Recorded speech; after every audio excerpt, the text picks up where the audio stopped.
All right, guys, so we did the homeostasis box. Now I want to talk about hormesis. So hormesis is the favorable response to stress. That's the technical definition of hormesis, right? So we're not talking about just stressing the body, right? We're talking about stressing the body in order to elicit a favorable response. If I have just an unfavorable response, obviously that's going to lead to injuries, body inflammation, things like this. So what I'm looking for here is a favorable response to stress. That's the definition of hormesis, otherwise known as good programming, obviously. So to me, to get a favorable response to stress, I need three things, right? Those are the three most important things. Favorable again. The first part is intensity. We always have to have intensity in order to make progress. Why is it so important? I don't know if you guys know who Coach Abhay Jaif was. Unfortunately, he died this year, right? He was the coach that revolutionized the world of Olympic weightlifting by creating what is known now as the Bulgarian system, where in the 70s, he introduced an idea of doing max clean and jerk, max snatch once a week on Friday, and a high-level competition, national level, every 3 weeks. Why?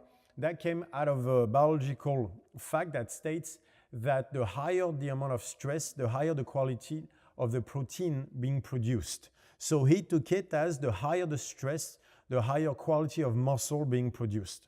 So then he decided to stress to the max, physically and mentally, his athletes to create the best athlete possible, right? And that's how the Bulgarian system was created. Now, there are a downfall to this approach is because he did not think about maybe did not care about the size of homeostasis, where in order to raise, remember it's an arch, in order to raise hormesis, I also need to raise homeostasis. That was not in the Bulgarian system since they used only very few exercises to get the most stress possible out of the athletes. And I think that's where the Bulgarian system went wrong. It did not take care of the balancing aspect through homeostasis. But in the meantime, we know that to create a response, we need the intensity. Very interestingly, I was approached by a researcher when I was in Melbourne for a seminar who works with the University of Melbourne and also Stanford. And he wanted to talk to me. He's a reconstructive surgeon, and he's also someone who works towards stem cell research. And they realized that they deal with a lot of people with that, like bad form of diabetes too. And you know, when they start to have diabetes 1, when they start to have the wounds that don't heal on the legs and things like this, and they injected stem cells in those people to help heal faster, and they saw somewhat of a progress. But then they injected a very, very specific stem cell, and then they had full-blown healing process happening. We're talking like a healing process of a healthy person.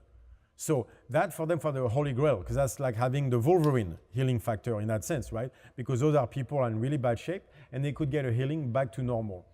And that stem cell that they injected was a stem cell being produced in a very, very specific time. It's a stem cell being produced during intense exercise.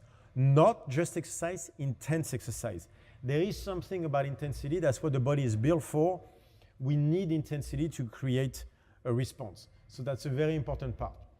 The second part for me also is blood flow. To me, blood flow is one of the most important things, one of the three pillars of hormesis. We know that from the occlusion training that is happening lately, where people will wrap a voodoo band, do bicep curl, and see a tremendous amount of hypertrophy out of it. The science will catch up on this, but all bodybuilders know this from the pump. The blood flow is one of the pillars of hormesis. And the last part is the win. That's a very important part. When I say win, that's a neurological factor, right? It is very important that you have fun. It is very important that you learn to play, even at high intensity with a high blood flow. A million years of evolution cannot be denied. All mammals have only one way to learn new skills, is by playing. You cannot learn skills or through frustration. You need to learn to play, right? So if I want hormesis, favorable response, I cannot just frustrate people, right? I have to introduce a sense of play, right? A sense of win. That's why for me, all my sessions are always geared toward intensity, blood flow, and some form of win for the day. That does not mean you're going to PR every day. That's not going to happen. But I'm going to want to see some form of a win for my athletes so that there is something to play toward, so that you can learn a new skill, right?